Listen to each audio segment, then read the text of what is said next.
Hello friends, welcome to Indian study पर आपका स्वागत है। दोस्तों, आज की इस वीडियो में मैं आप लोगों के लिए हिंदी का टेस्ट लेकर के आया हूं और आज से बिल्कुल हिंदी की न्यू सीरीज स्टार्ट हो रही है और ये सीरीज तब तक चलेगी जब तक कि आपका यूपीएसआई का एग्ज़ाम नहीं हो जाता और यूपी ट्रिपल एससी की जो नई प्रक्रिया लागू होना है, पीईटी वाली फिजिकल इफ़िशियंसी टेस्ट नहीं, जो प्राइमरी इफ़िशियंसी टेस्ट है वो वाली प्रक्रिया आपकी लागू होगी। यानी कि इसमें आपको यूपीएसआई के लिए और यूपी ट्रिपल एससी दोनों के लिए ही हिंदी का टेस्ट प्रोवाइड करवाया जा रहा है। कई बच्चे मेरे से बोल रहे हैं, सर यूपी जेल ऑर्डर जैसी सीरीज चलाइए और डेली बेसिस पे आप प्रैक्टिस सेट लेके आइए यूपी ट्रिपल एससी पीईटी का और यूपीएसआई वाला। तो लगभग दोनों का सिलेबस सेम ही है, ठीक है ना। तो इसलिए हम ये दोनों एग्ज़ाम के लिए हिंदी की सीरीज लेकर के आए हैं जो कि आपके एग्ज़ाम के लिए बहुत ही ज़्यादा इंपॉर्टेंट होगी। और आपको बार बार बता चुका हूँ कि जब यूपीएसआई की वैकेंसी आएंगी तो आपके पास समय नहीं होगा उसकी तैयारी करने के लिए, इसलिए अभी से ही लग जाओ। तो आज से ये सीरीज डेली कंटिन्यू बेसिस पे चलेगी, ठीक है ना।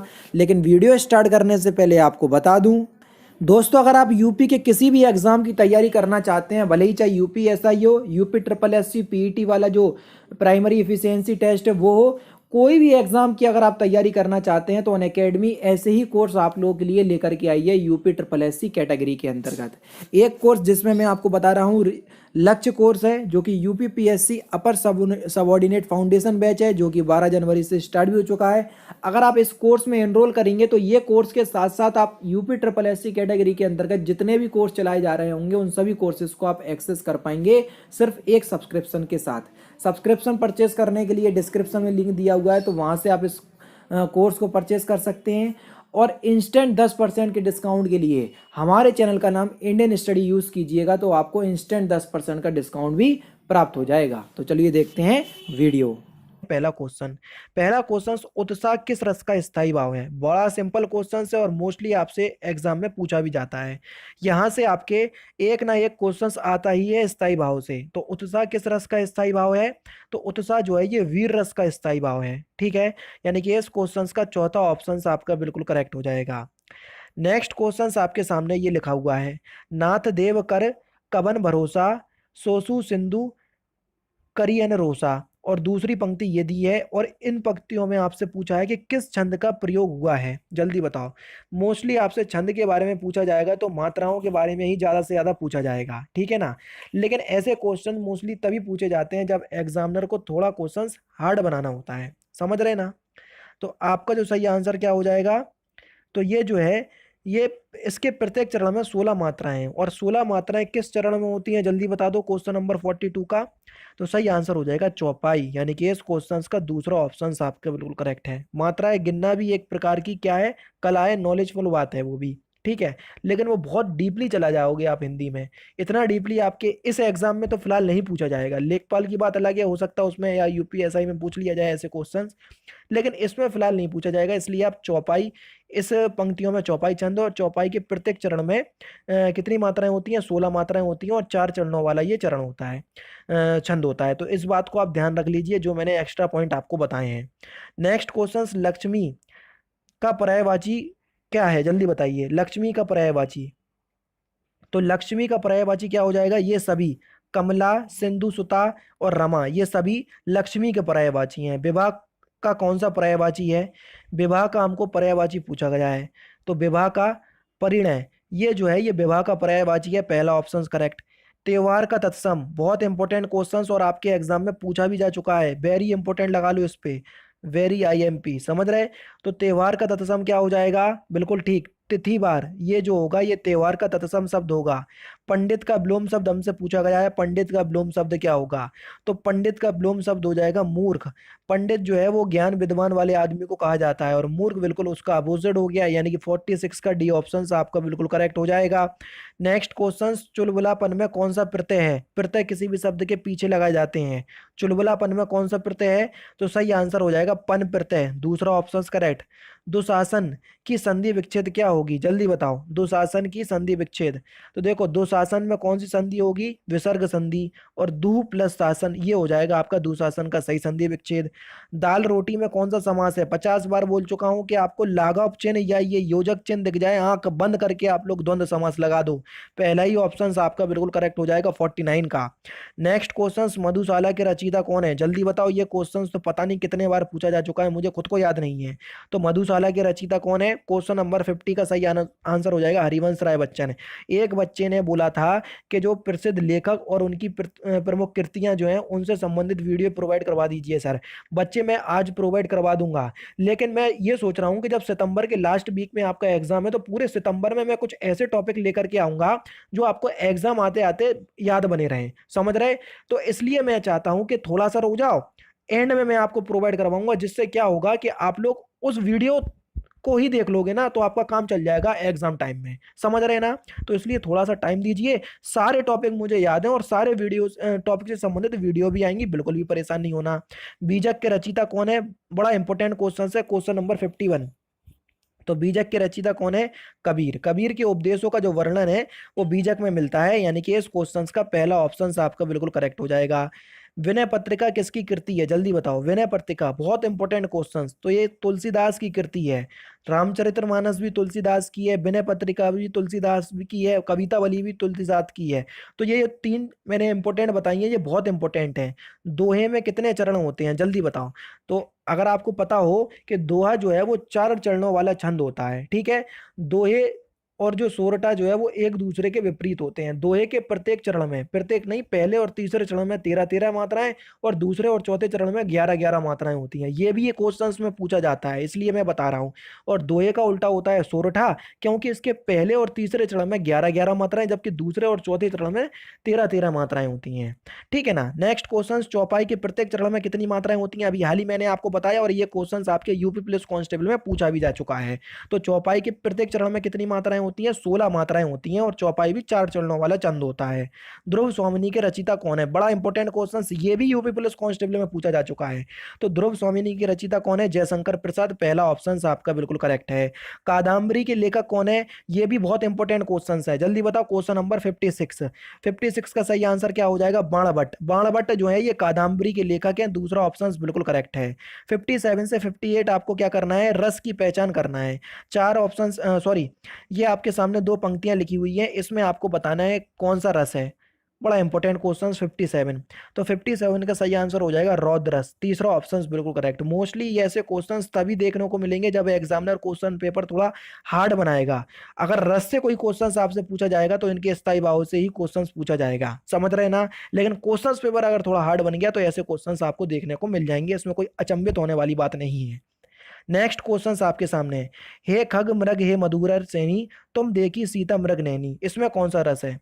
तो इसमें जो रस हो जाएगा वह हो जाएगा वियोग श्रृंगार रस, यानी कि इस क्वेश्चन का कौन सा, दूसरा ऑप्शन आपका बिल्कुल करेक्ट है। ईश्वर का पर्यायवाची निम्नलिखित में से क्या नहीं है, क्वेश्चन नंबर 59। ईश्वर का पर्यायवाची कौन सा नहीं है, जीवेश है, जगदीश है, परमात्मा है, जीवन नोदक, ये ईश्वर का पर्यायवाची नहीं है, यानी कि इस क्वेश्चन का चौथा ऑप्शन करेक्ट है। बादल का पर्यायवाची निम्नलिखित में से क्या नहीं है, जलद है, अब्र है, अम्मुद है, जलज। जलज ये जो है ना ये कमल का पर्यायवाची होगा, यानी कि इस क्वेश्चन का डी ऑप्शन बिल्कुल करेक्ट है, ये बादल का पर्यायवाची नहीं है। शक्ति का उपासक, वाक्यांशों के लिए एक शब्द आपको बताना है कि शक्ति के उपासक को हम क्या बोलेंगे, उसको बोलते हैं हम शाक्त, दूसरा ऑप्शन बिल्कुल करेक्ट है। राजेश किस प्रकार की संधि का उदाहरण है, क्वेश्चन नंबर 62, जल्दी बताओ।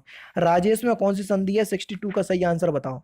देखो राजेश का अगर आप संधि विच्छेद करोगे तो क्या हो जाएगा, राज प्लस ईस, और राज में छोटा आ और ईस, छोटा आ गया, और ईस में ए ओ ई उ, बड़ा या, बड़ा ऊ, और रे से ऋषि, स्वर आ गए, तो दोनों के मिलने से ए और ओ बनता है। तो यहाँ पर कौन सी संधि हो जाएगी, गुण संधि हो जाएगी, यानी कि गुण स्वर संधि हो जाएगी, पहला ऑप्शन आपका बिल्कुल करेक्ट है, ठीक है ना। अभी मैंने आपको केवल बोल करके समझाया, लेकिन संधि वाली जब वीडियो आएगी तो एक एक वर्ड लेकर के आपको समझाऊंगा, तो सारी चीज आपको एक एक करके क्लियर होती चलेंगी और सारी चीजें आप कनेक्ट कर पाओगे। आजकल शब्द किस समास का उदाहरण है, जल्दी बताओ। आजकल शब्द, अब आप सोचोगे कि इसमें कौन सा समास होगा, 63। अब देखो आजकल का अगर आप समास विग्रह करोगे तो क्या हो जाएगा, आज और कल, आज और कल होगा, और जहाँ योजक चिन्ह आ जाए और जहाँ और आ जाए वहां पर आपका क्या होता है, द्वंद्व समास होता है। चौथा ऑप्शन बिल्कुल करेक्ट। नेक्स्ट क्वेश्चन आपके सामने, जल्दी बताइए। भूपाल पाला भूमिपति बदनेश नंद सुजान, इस पंक्ति में किस छंद का प्रयोग हुआ है। एक पंक्ति है, इसमें मोस्टली अगर आपको छंद पहचानना है तो आपको मात्राएं गिनने पड़ेंगी। अब इसमें हरि गीत का छंद है, कौन सा, हरि गीत का, क्योंकि हरि गीत का के प्रत्येक चरण में 28 मात्राएं होती हैं। समझ रहे हैं ना, कितनी मात्राएं होती हैं, 28 मात्राएं होती हैं। तो पहला ऑप्शन आपका बिल्कुल करेक्ट हो जाएगा। शांति दूत में कौन सा समास है, क्वेश्चन नंबर 65, जल्दी बताओ। शांति का दूत उसको बोलेंगे शांति दूत, और जहां पर कारक चिन्ह का बोध हो जाता है वहां पर आपका तत्पुरुष समास होता है, यानी कि तीसरा ऑप्शन आपका बिल्कुल करेक्ट हो जाएगा। निम्नलिखित में से कौन योगऋण शब्द है, क्वेश्चन नंबर 66। देखो, प्रयुक्त शब्दों में कौन सा योगऋण शब्द है, ये हमसे पूछा गया है, जल्दी बताओ। वे शब्द जो यौगिक होते हैं परंतु जिनका अर्थ विशेष अर्थ के लिए ऋण हो जाता है उन्हें योग ऋण शब्द कहते हैं। ठीक है ना, तो मैंने योग ऋण शब्द की आपको परिभाषा बता दी। तो पंकज जो है वो एक योग ऋण शब्द होगा। क्या, पंकज जो है वो एक योग ऋण शब्द होगा, क्योंकि पंकज का समान अर्थ होता है पंक में जन्मा, किंतु इसका अर्थ ऋण है, समझ रहे, इसलिए यहाँ पर योग ऋण शब्द पंकज होगा। नेक्स्ट क्वेश्चन, जो आंखों से ना देखा जा सके, वाक्यांशों के लिए एक शब्द क्या होगा 67 का, उसको बोलेंगे हम, जो आंखों से ना देखा जा सके उसको क्या बोलेंगे हम, जल्दी बताइए। तो जो आंखों से ना देखा जा सके, सही आंसर हो जाएगा अगोचर। अब दृष्टिहीन नहीं लगा देना, दृष्टिहीन का मतलब हो जाएगा कि आंखों से दिखाई ना देना, समझ रहे हैं। और आंखों से ना देखा जा सके, वो दोनों में डिफरेंस है। दृष्टिहीन का मतलब कि आंखों से दृष्टि चली गई, समझ रहे हैं। तो इस बात को थोड़ा ध्यान रखना, नहीं तो आप लोग दृष्टिहीन लगा दो। मोस्टली अगोचर का जो अर्थ है जिसका ज्ञान जो है वो ज्ञानेंद्रियों से ना हो सके, समझ रहे। और आंख जो है वो एक ज्ञानेंद्रिय भी है, इस बात को ध्यान रखना। डिंडोरा पीटना मुहावरे का सही अर्थ क्या है, 68। तो सही आंसर आपका क्या हो जाएगा, प्रचार करना, दूसरा ऑप्शन बिल्कुल करेक्ट है। तूती बोलने का सही अर्थ क्या है, क्वेश्चन नंबर 69। इस क्वेश्चन को मैं एक बार और करवा चुका हूं, ठीक है ना, और किसी सेट में। तो 69 का सही आंसर क्या हो जाएगा, बिल्कुल ठीक, रॉब होना है, यानी कि इस क्वेश्चन का पहला ऑप्शन बिल्कुल करेक्ट है। शुद्ध वाक्य का हमको चयन करना है, 70 में शुद्ध वाक्य कौन सा है, जल्दी बताओ। शुद्ध वाक्य का चयन करना है, कल पाठ पढ़कर आइए, ये जो है वो एक शुद्ध वाक्य है, तीसरा ऑप्शन आपका बिल्कुल करेक्ट हो जाएगा। नेक्स्ट क्वेश्चन की तरफ चलते हैं कि निम्नलिखित में से सही वर्तनी वाला शब्द बताइए। सही वर्तनी वाला आपको शब्द बताना है। विलक्षण किस प्रकार से लिखा जाता है, 71 का विलक्षण, बिल्कुल ठीक, पहला ही ऑप्शन बिल्कुल करेक्ट हो जाएगा।